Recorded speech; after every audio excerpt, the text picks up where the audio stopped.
ओम सर्वधर्म स्थापकस्त्वं सर्वधर्म स्वरूपकः आचार्याणां महाचार्यो Ramakrishnaaya te namaha. We have been studying the third chapter named Sri Ramakrishna as the spiritual teacher from the third part of Sri Ramakrishna the Great Master. That name of the part also is as the spiritual teacher first. And yesterday, as an illustration, we read about the incident of 1st January. Some remarks are still necessary. What Thakur did that day has to be understood comparatively little more. 2-3 examples I will give. These days, or from many days you may say, especially in Maharashtra, people talk of Shaktipat. I will tell from my experience in Rishikesh. I was long back, 78, 79. I was standing near the Ganges. 2 young men were going very quickly, fast. They stopped there and asked me, "Have you got your Guru?" I said, "Yes." "Then have you realized God?" I said, "No." "Then you have not got a Guru." I said, "Guru shows the way, I have to travel." "No. That moment Guru should give you Brahma Gyan." And they went away fast. Secondly, I was talking about, in Maharashtra, a lot of people talk about this, that I will do Shaktipat to you. And they put their hand on our head, anybody's head. Something may happen, whatever. And then that man becomes weak. He becomes unnecessarily subjugated to that person. And no spiritual gain comes. Now, did Thakur do Shaktipat? For the similarity, and Thakur did not put his hand on anybody's head also. That is a funny thing. Thakur did not put his hand on head. Neither Girish nor others. He rubbed it from on the chest from below to above and said Chaitanya Ho.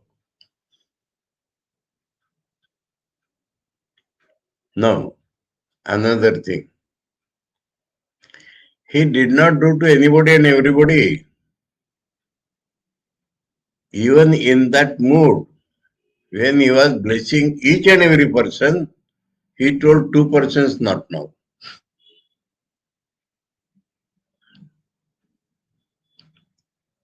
So the mind has to be ready. And the footnote there tells that later on Thakur blessed them. So that day their mind was not ready.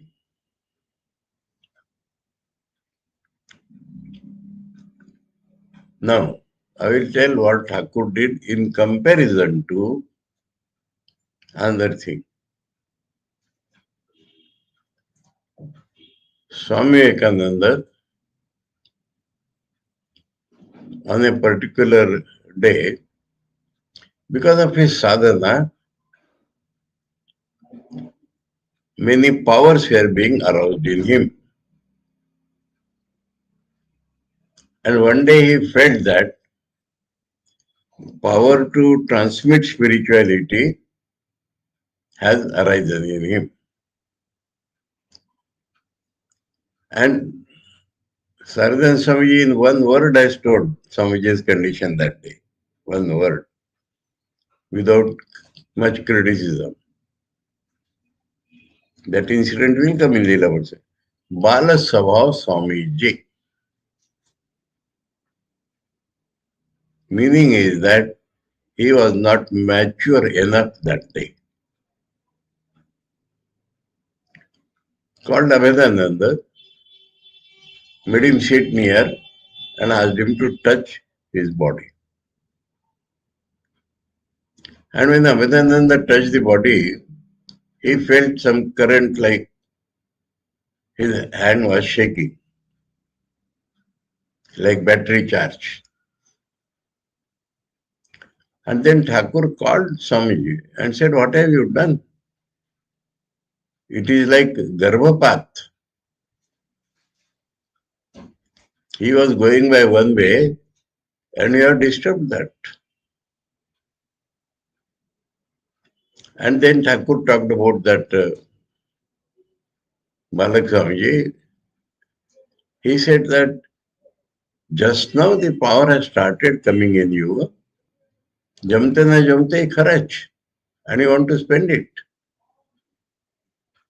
Let it accumulate sufficiently.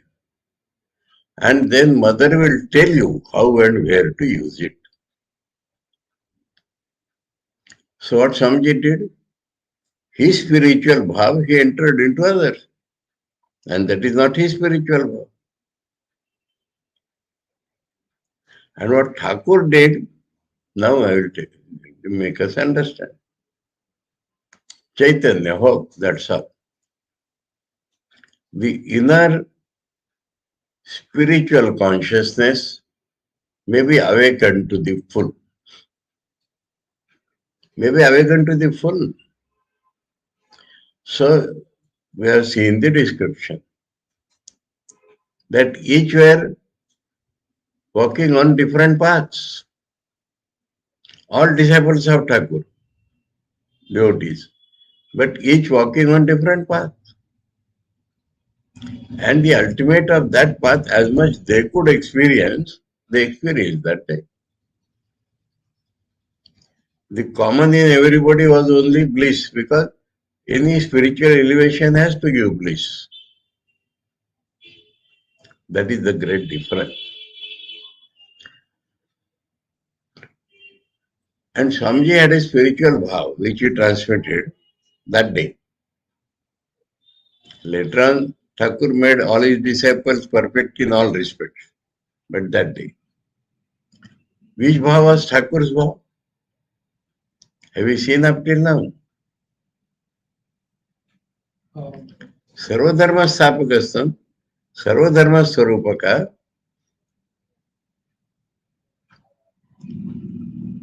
So there is no particular bhav which you can call Thakur's bhav.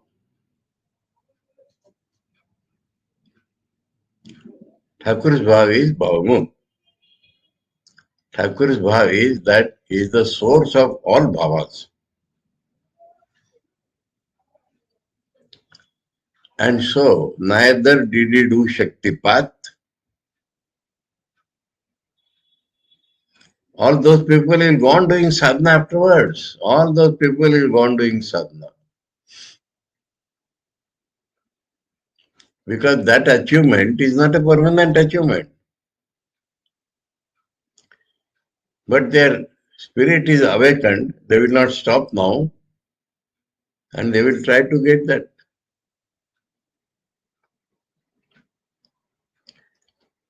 So the receiver has to be ready, something like Krishna to Arjuna. Arjuna fully convinced theoretically that whatever Krishna is telling is true. Arjuna says, my moha has gone. In the 11th chapter. In the beginning of 11th chapter, Arjuna has said, my moha has gone.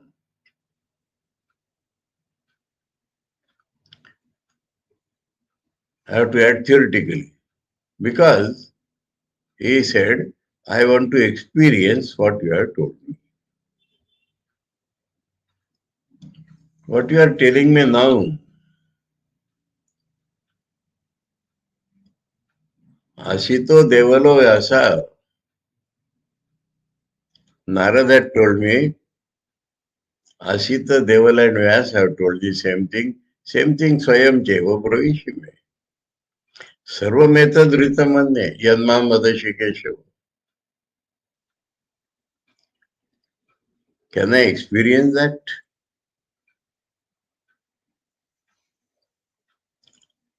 To such a person, Krishna gave. He did not give a binocular, Divya Chaksha. He said, by your own position, you cannot experience that. And that was why Arjuna also was doubting that. But I will raise your consciousness, Divyam Dadamite Chakshu Pashyame Yogam Aishwaram. And then at the end of the chapter, Krishna told him what sadhana he has to perform.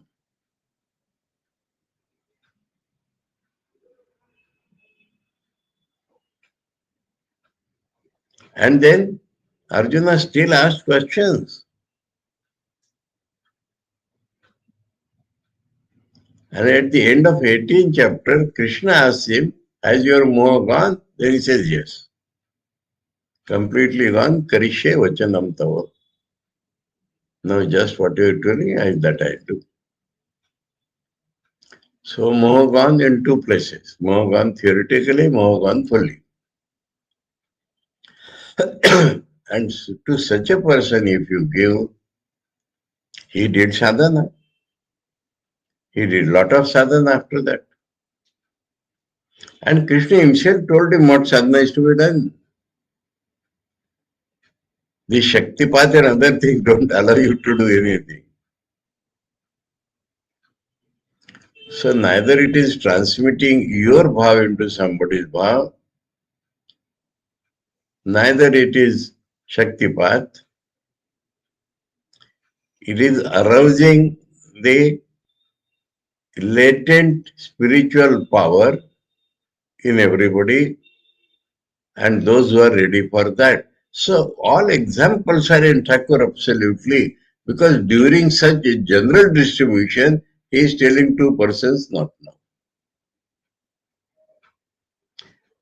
He doesn't say, I will not give you, not now. So everything has become very clear. Now we proceed.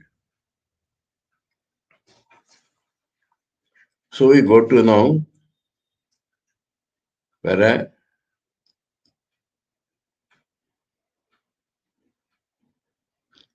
next para 25. We read it perhaps, but we can read it again. One never knew when the master would mercifully touch anyone that way. Because he has been doing it. For special individuals, he has already told in his own room many times. This was a general.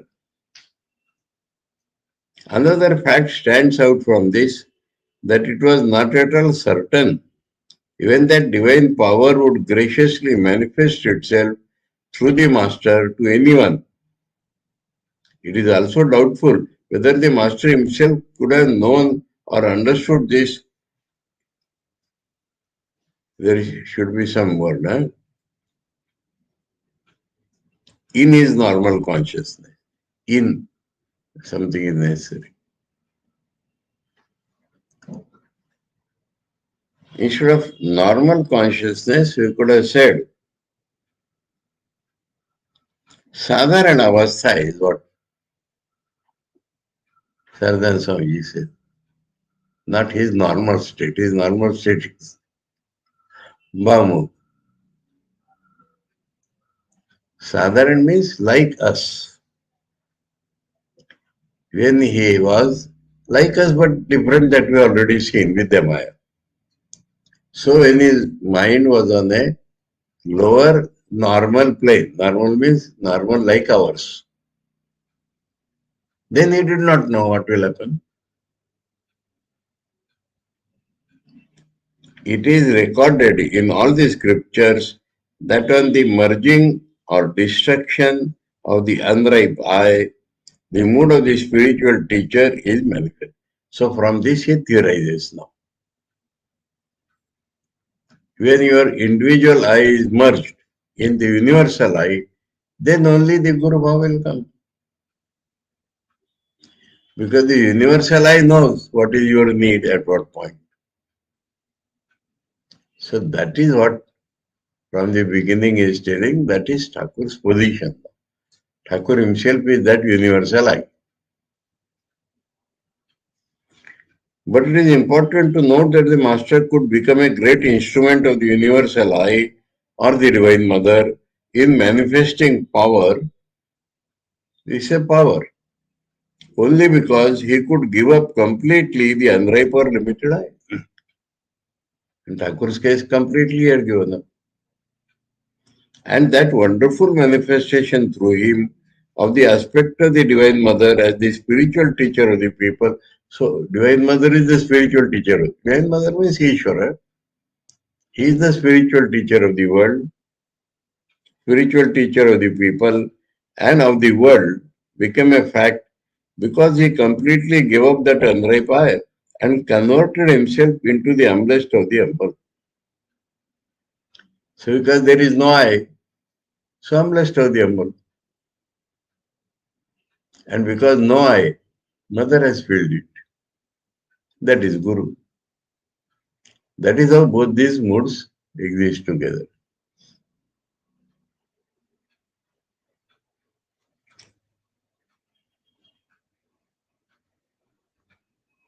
The history of the religions of this, no generalization.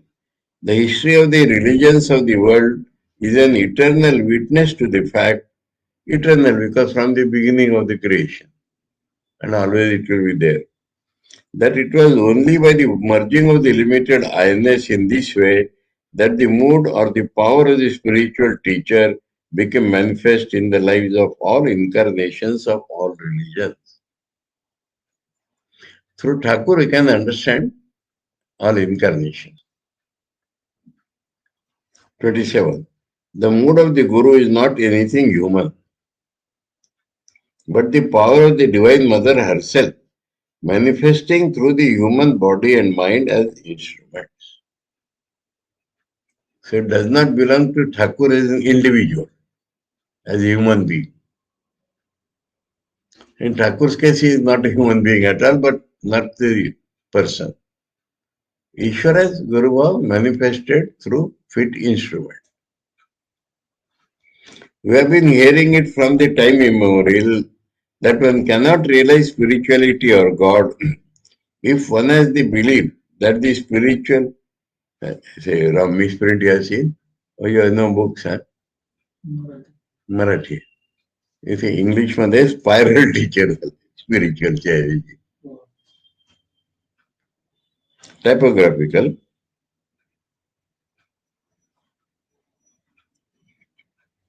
If one has the belief that the spiritual teacher is a mere human being, so that should be our attitude towards him, not a man teaching us. We have always been repeating with or without faith the hymn Guru Brahma, Guru Vishnu, Guru Devo Maheshwara, Guru Sakshat Parabrahma, Tasmai Shri Gurave Nama. So we have been repeating it with or without faith. Everybody is repeating that.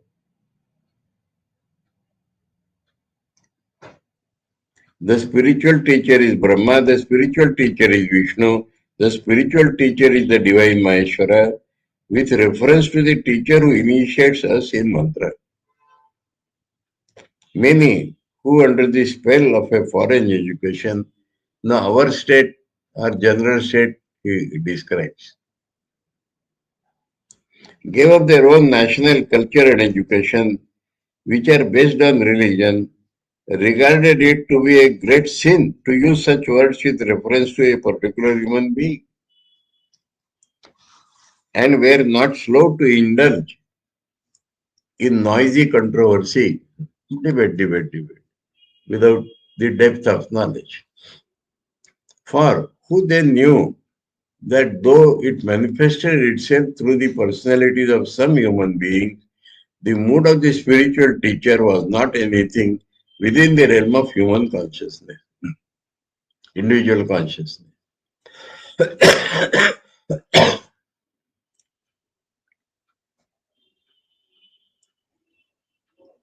Who then knew that it was the Divine Mother who had manifested herself fully in the mood or power of a spiritual teacher through his body and mind, made wholly pure. Now, big sentence, so English clauses are shaking.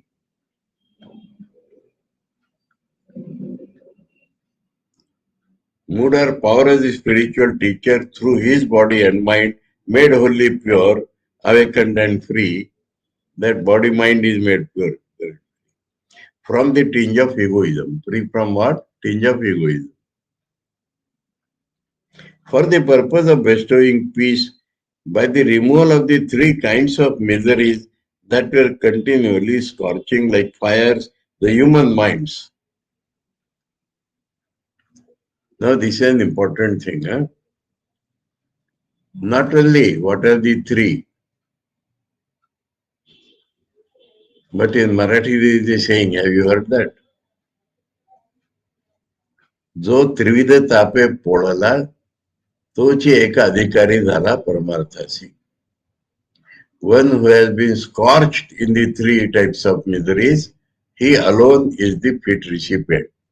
What does it mean? Everybody is being scorched, but they do not feel that. Very rare people feel that I am being scorched. People who are happy, successful in life, they never feel. People who are unsuccessful or miserable, they feel some misery has come on.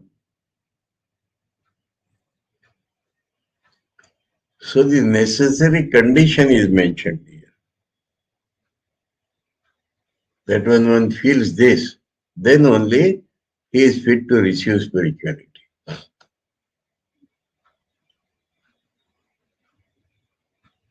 That were continuously searching, scorching like fire the human minds, not yet completeness sentence, bound tightly by the chains of Maya. Human mind is bound tightly by the chains of Maya, wrong knowledge. And then it is getting scorched by these three miseries. And then the Guru is blessing him. So it is the God's power that has come to him through the Guru.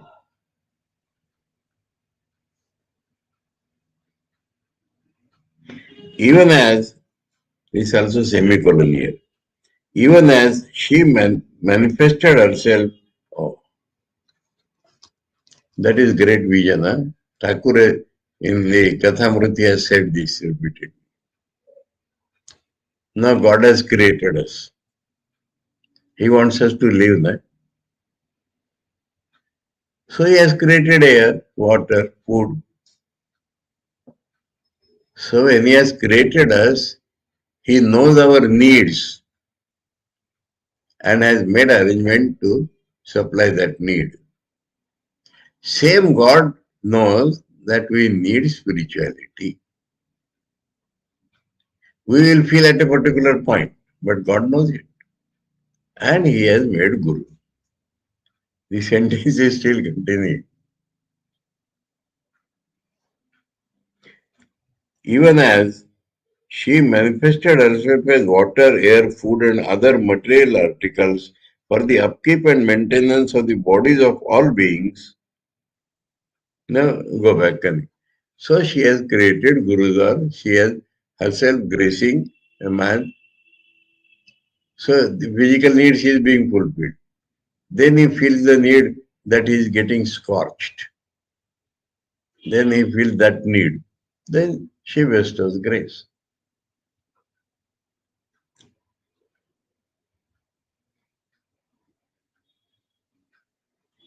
And who then knew that one became the instrument for the manifestation of that mood or power in exact proportion. This is another thing. That means there are gurus and gurus and gurus, good gurus. So to the extent, this is a degree. The extent they have lost their individual I, that extent they are understanding the other's problems.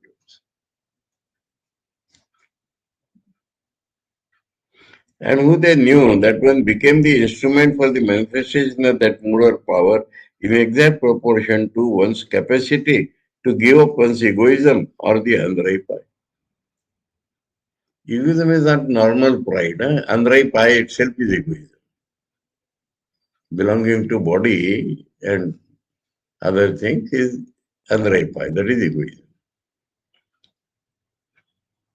Ordinarily, a very little, a drop or two, so to speak, of this divine power is manifest in the minds of persons liberated in life. He had described these type of people.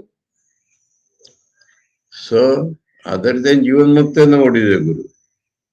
But in Jivan Mukta, a little power has come. This is why it eludes our understanding. Jivan Mukta, we do not understand Jivan. Or, I think this is, the sentence is not very clear.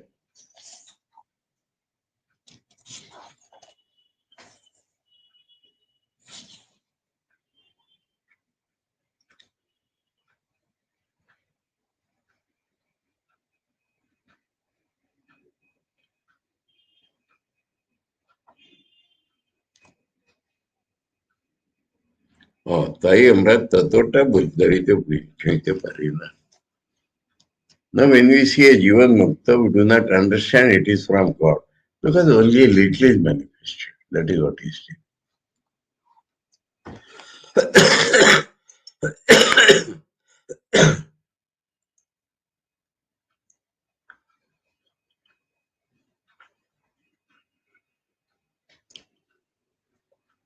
But when, through an abundance of good fortune, one witnesses the wonderful Leela of that divine power in Krishna, Buddha, Chaitanya, Shankara, Jesus, and other incarnations of the past, and in Ramakrishna in the present age, one feels in one's heart of hearts that such manifestation of power does not belong to any mortal man but to God Himself.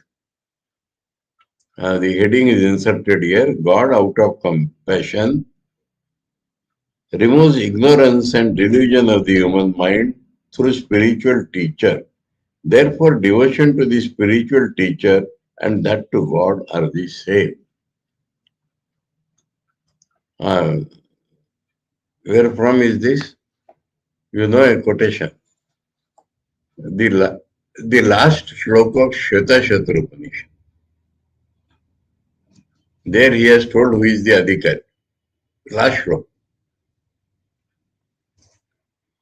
Yasya Deve, write down, beautiful shloka I'm telling. Yasya Deve Parabhakti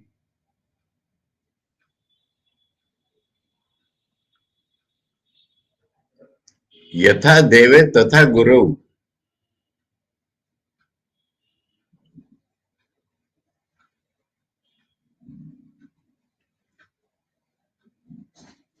तस्यैते कथिता अर्था तस्य एते कथिता ही अर्था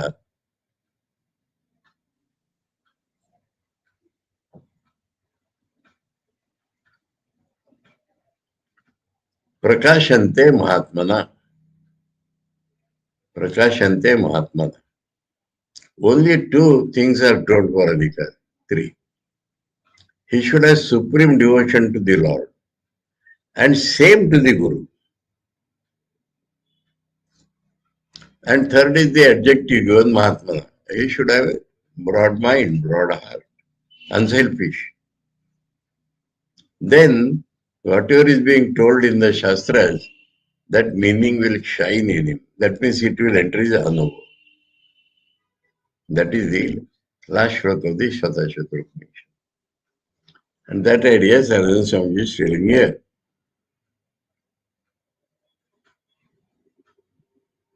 Then alone, in that para. Then alone do the scales of dross and diligence fall off from the eyes of those who suffer from this world disease, Bhavarogagrasta, and seek the truth wrongly. They are seeking truth wrongly without the help of a guru. But when they see avatar like that, then the dross falls from their eyes. Then they cry out in an outburst of joy, "O Master, thou never art a man, thou art he." That is what Girish was doing. Therefore, we see that the universal mother who manifested herself as the exalted divine power, removing all kinds of impurities due to spiritual ignorance from the human mind, is what is called the mood or power of the spiritual teacher, the Guru Bhav or the Guru Shakti. Bhav means manifestation of God. Shakti means the power which removes our ignorance. So these two words coupled is continuously has been using.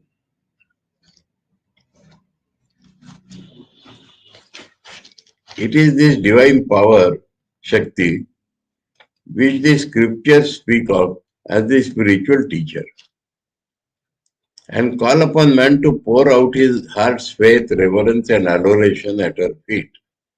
But the human mind that is conversant with the gross world only and is just learning the first lesson in devotion and reverence cannot, of course, love a bodiless, intangible power. And it is for this reason that the scriptures advise us to look upon the person who initiates us into this life divine as the Guru and to have a devotion for his personality which is induced by the real divine Guru. Real divine Guru means God. That this Guru is initiating us.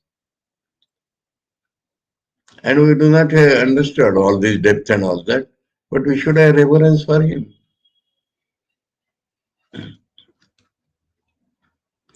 Therefore, to those who say that they may have reverence and adoration for the power manifesting as the spiritual teacher, but that they refuse to bow their heads in reverence and devotion to the body through which that power manifests itself.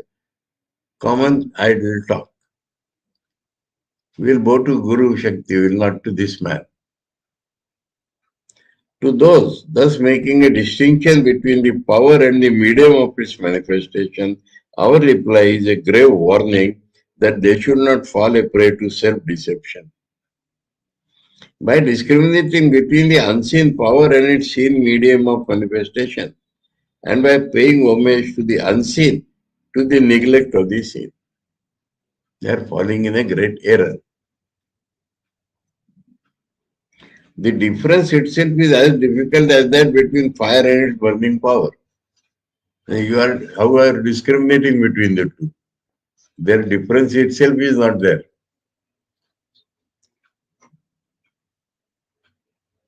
And as to the fact of adoration of the unseen and the unknown, the least said the best. That means he has never seen that and never able to adore that. How can one of the two be adored and the other rejected?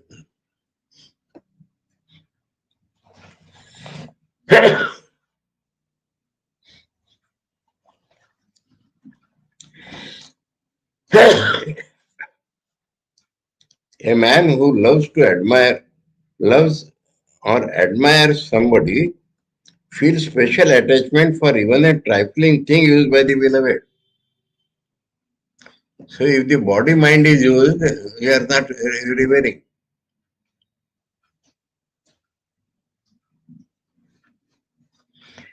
He considers even a thing used by him as sacred. He considers even a flower touched by him, or a piece of cloth worn, or a small thing used by him as sacred.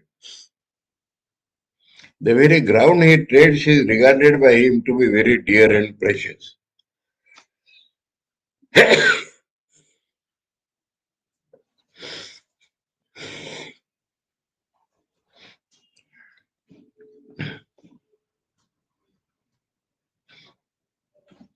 Does it need to be explained that he will have a natural reverence for the body through which he accepts his worship and bestows grace on him?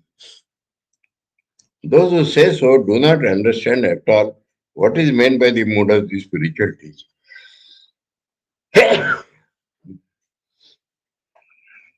Again, one who has true devotion to that power cannot but have devotion to the body, the receptacle of that power. Paraheading. The master's instruction regarding the devotion to the spiritual teacher, the story of Vibhishana's devotion to his guru.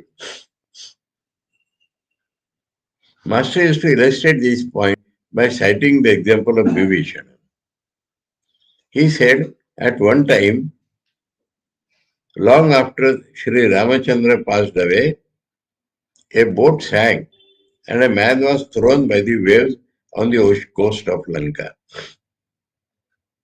Vibhishan is immortal and has been ruling over Lanka through 3 cycles of time since Ravana's death. The news reached him. The mouths of many of the Rakshasas in the assembly began to water at the news of the coming of a dainty morsel, the human body. But this brought about an extraordinary mood in Vibhishan, the king. He began to say again and again with tears in his eyes and voice choked with devotion, "Oh the luck, oh the accumulation of good fortune."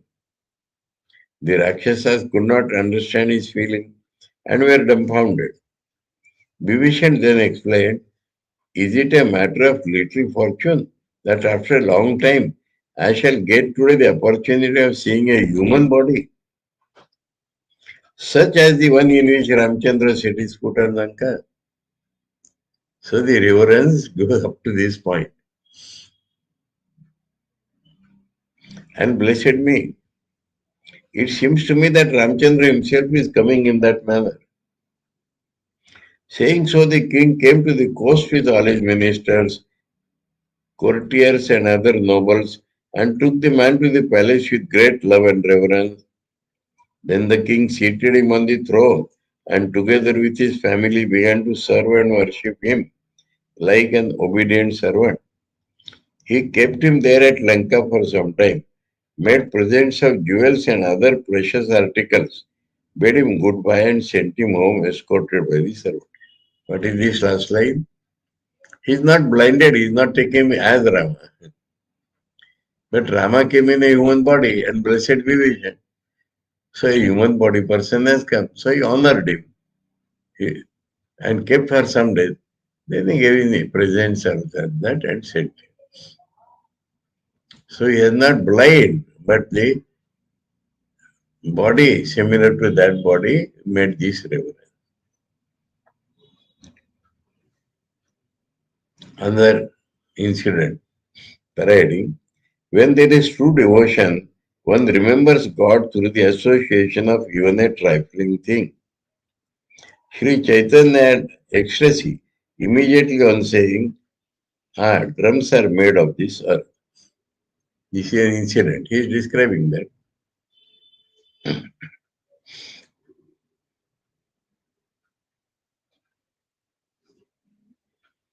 Finishing the story, the master remarked, this happens when there is true devotion. One then remembers God through the association of even a trifling thing and becomes filled with love and devotion. Haven't you heard that Sri Chaitanya was in ecstasy, saying drums are made of this earth? He is explaining that.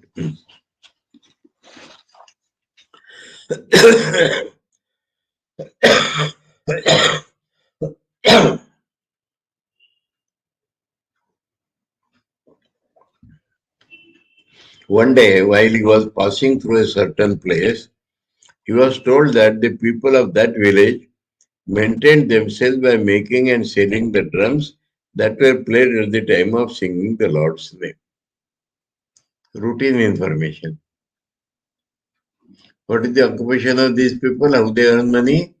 By making drums. As soon as he heard it, he exclaimed, drums are made of this earth. He forgot the people and all that. And saying so, immediately passed into ecstasy and lost normal consciousness. So normal here means ordinary. For there was the association of this association of this earth, drums are made. The drums are played at the time of singing the name of Hari. That Hari is the life of the lives of all, more beautiful than the most. All these thoughts at once passed through his mind, which became completely concentrated in Hari. So indirect association also. You know, Master Masha went to Kamarpukur during Thakur's stay in Kashipur and later on also. And he collected some earth from there and kept it in his house forever. Everything in Kamarpukur appeared to him to be divine.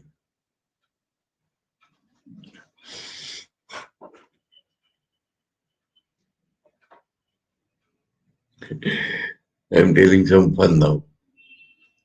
We also go to Kamarpukur and there is a jalebi shop. Thakur used to like jalebi, so we eat jalebi there.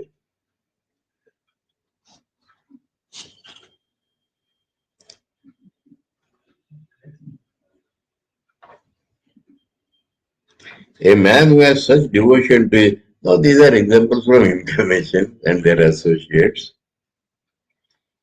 A man who has such devotion to his Guru cannot but remember him through association, not only when he sees his relatives, that is also happened to Master Mashi, but also when he sees an ordinary man of the Guru's native village. And out of his respect for the Guru, he salutes the villager, takes the dust off his feet, feeds him and serves him in every other way. Thakur's description is wonderful. When this state is reached, one does not see any shortcomings in one's spiritual teacher. That means apparently there may be something, but he does not consider that. Then the truth of the power, my spiritual teacher is Nityananda, even if he frequents a tavern, applies to him. You know this. यद्यपि हमार गुरु शुंडी बढ़ी जाए तदापि हमार गुरु Nityanand Rai. Nityananda was the associate of Chaitanya Dev and he was the guru for many people. Now somebody's guru goes to wine shop. But what is that? My guru is Nityananda.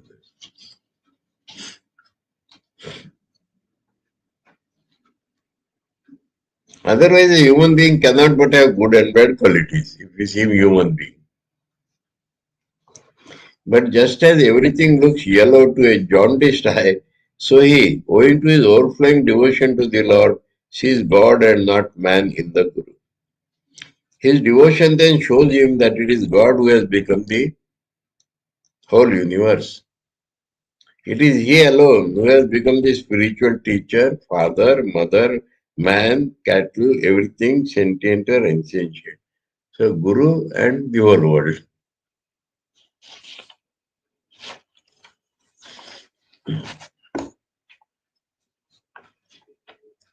Arjuna's devotion to the spiritual teacher. Thakur's incident after incident is there. One day at Dakshineshwar, an arrogant but sincere young devotee, Vaikuntanath Sarada Swamiji's khas friend, was raising objections against what the master was telling him. He continued arguing, even when the master had repeated his statement several times, at which he gave him a mild rebuke and said, "What sort of a man are you? I say it again and again, you don't accept it." The heart of the young man was touched, and he said, "When you say it is accepted, of course. It was for the sake of argument that I spoke thus." Here, in contrast, you have to understand something. Not that Thakur asks us to believe without thinking or that is not the point. There is another incident. One new devotee is asking questions to Thakur. Endless questions. And Thakur is very patiently replying to each question. And a person, old devotee, Brahma devotee, was sitting near. He tells that person when he is telling, "Why don't you accept? Why are you arguing?" Thakur tells this to that Brahmo devotee. "I thought you are a good person. Now I see you are a counterfeit coin. Why should he accept? Why should he not ask? Let him ask. Let him be fully satisfied. Then he will accept." So you must see both the incidents. And so Vaikuntha has been introduced as a sincere but arrogant devotee. And himself said, for argument says I was arguing. Understood the difficulty?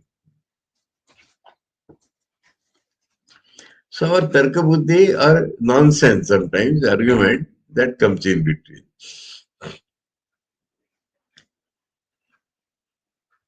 On hearing it, the master smilingly said with an expression of delight in his face, "Do you know when devotion to the spiritual teacher, what devotion to the spiritual teacher is like? One is certain to pursue immediately whatever the spiritual teacher mentioned." Arjuna had that devotion. One day while driving with Arjuna in a chariot, Krishna looked at the sky and said, "See friend, how beautiful is the flock of pigeons flying there." Arjuna saw it and immediately said, "Yes friend, very beautiful pigeons indeed." The very next moment, Shri Krishna looked again and said, "How strange friend, they are by no means pigeons." Arjuna saw them and said, "Quite so friend, they are not pigeons at all." Now try to understand the matter. Arjuna's truthfulness was unquestionable. He never could have flattered Krishna when he said so. But he had such great devotion to him and faith in his word that he actually saw with his eyes whatever Krishna described to him, right or wrong.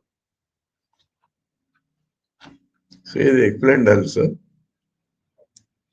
Although as the power of God, all spiritual teachers are one, absolute faith in and unwavering devotion to one's own spiritual teacher are necessary. What Hanuman said about it. So all are my teachers. That will not do. That will become a travel. If as the scriptures point, every side Saradananda Swamiji deals with takes up a problem, all side a description. No misunderstanding or wrong advices. It is a great scripture.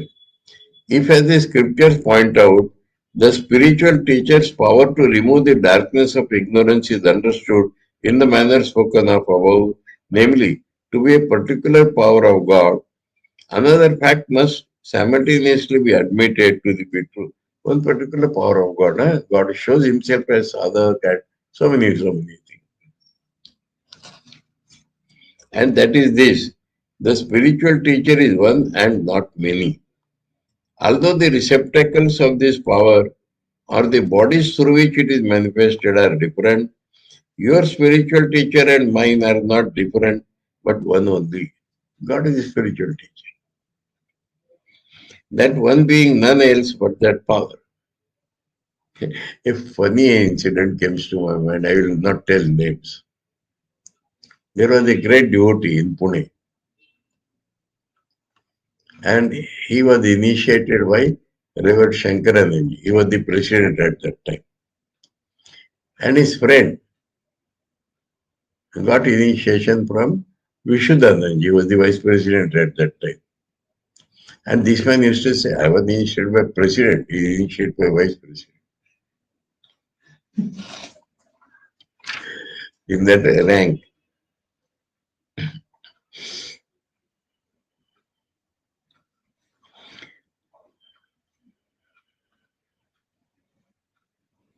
Your spiritual teacher and mine are not different but one only.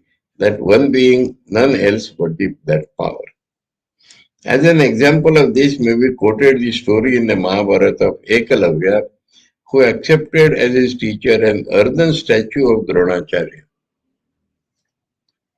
and worshipped him in it with devotion and thereby acquired proficiency in archery.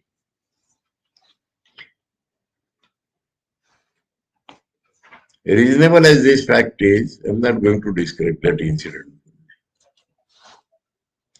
Reasonable as this fact is, it requires a great deal of time and sadhana for a man to accept it wholeheartedly.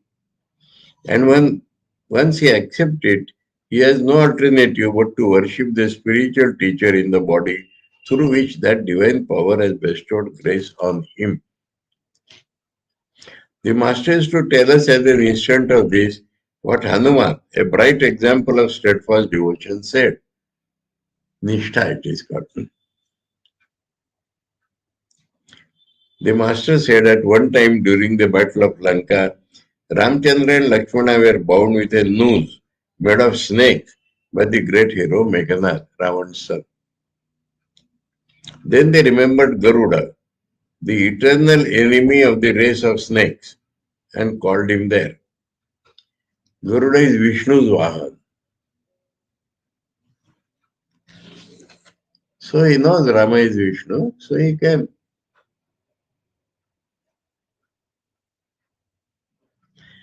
Garuda means eagle. As soon as the snakes saw Garuda, they became frightened and fled in whatever direction they could. Pleased with his devotee Garuda, Ramchandra appeared before him in the form of Vishnu,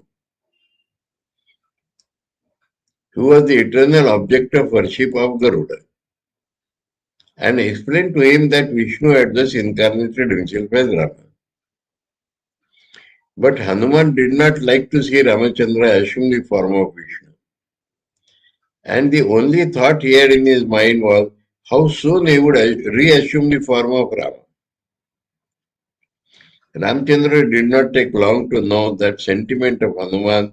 Immediately after bidding goodbye to Garuda, he assumed the form of Rama and asked Hanuman, why were you restless, my child, to see me in the form of Vishnu? You are possessed of the great knowledge absolute, and it is of course not beyond your knowledge and understanding that one who is Rama is Vishnu.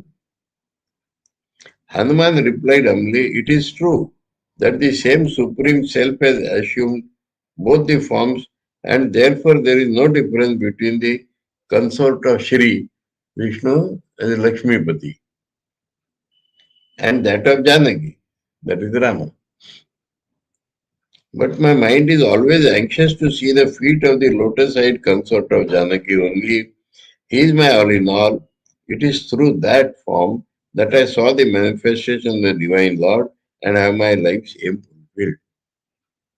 You know the shloka we chant in Ramnam? Srinathe Janaki Nate Abheda Paramatmani Tathapi Mama Sarvasva Rama Kamala Lochana. That is Hanuman. He is wise, he knows Advaita. You have seen that. But then through Rama he was illumined, so he wants that.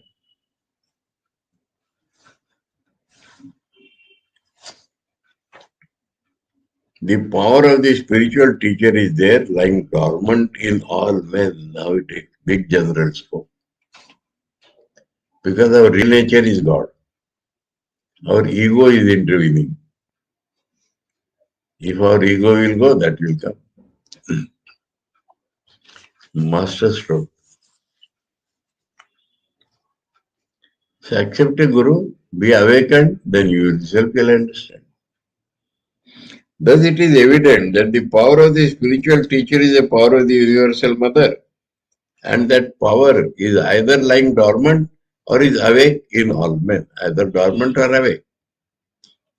This is why the aspirant highly devoted to the spiritual teacher reaches at last a spiritual state when that power manifesting through the aspirant himself goes on explaining to him the hidden complex truths of spirituality. Man becomes very pure, then man itself explains. The aspirant has then no more need to ask any outside agent to have any doubt removed.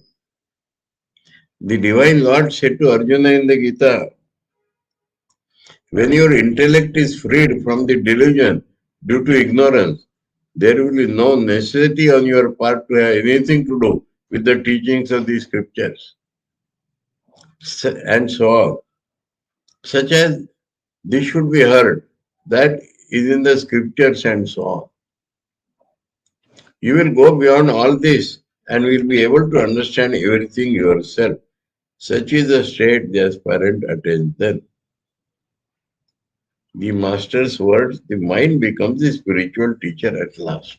At last time. The master said with reference to this state, it is the mind that becomes at last the spiritual teacher and acts as such. A human teacher imparts a mantra to the ear. The divine teacher imparts it to the soul. Comes inside. But there is a gulf of difference between that mind and this. At that time, the mind assumes the nature of pure sattva and gets sattva rajatama vinam. Balance sattva. Restlessness rajo. Inertia tam. Assume the nature of pure sattva and gets purified and so becomes a conduit for manifesting the higher power of God. But at this time, it wants to be engrossed in the enjoyment of pleasure, in lust, anger, etc., by turning away from God. That mind is not good. The spiritual teacher is, as it were, a woman friend, Sakhi. That is an episode of Radha Krishna. The master used to say, the spiritual teacher is, as it were, a woman friend. Until Radha is united with Krishna, there is no end to her love errands. Even so, as long as sadhaka is not united with the chosen ideal, the work of the spiritual teacher does not come to an end. It is thus that the supremely glorious spiritual teacher takes hold of the hand of the disciple who is burning to know the truth. That is, spiritual aspirant is burning to know the truth. Ascends to higher and higher regions of spirituality and bringing him at last before his chosen ideal says, boy, look there, and disappears at once. That means he does not remain separate. The spiritual teacher merges at last in the chosen ideal of the disciple. The three Guru, Krishna and Vaishnavas are one and the one in three. Hearing the master say so, one day devotee thought, then someday the separation from the spiritual teacher is inevitable. And he said it disappears. And with a painful heart he asked, sir, where does he go then? The master said in reply, the teacher then merges in the chosen ideal. The three, namely the teacher, Krishna, the chosen ideal, and Vaishnava. Vaishnava here means the devotee. Are one and one is the three. Actually, everything is based upon Advaita. They are the three manifestations of the same thing. What shloka you have? Ishvaro Gururatmeti Murti Veda Vibhagine Vyomavad Vyapta Dehaya Dakshina Murtaye Nama. Ishwar, Guru and Atma, God himself has divided himself into three forms. Ishwara Guru Atma iti Murti Bheda Vibhagini.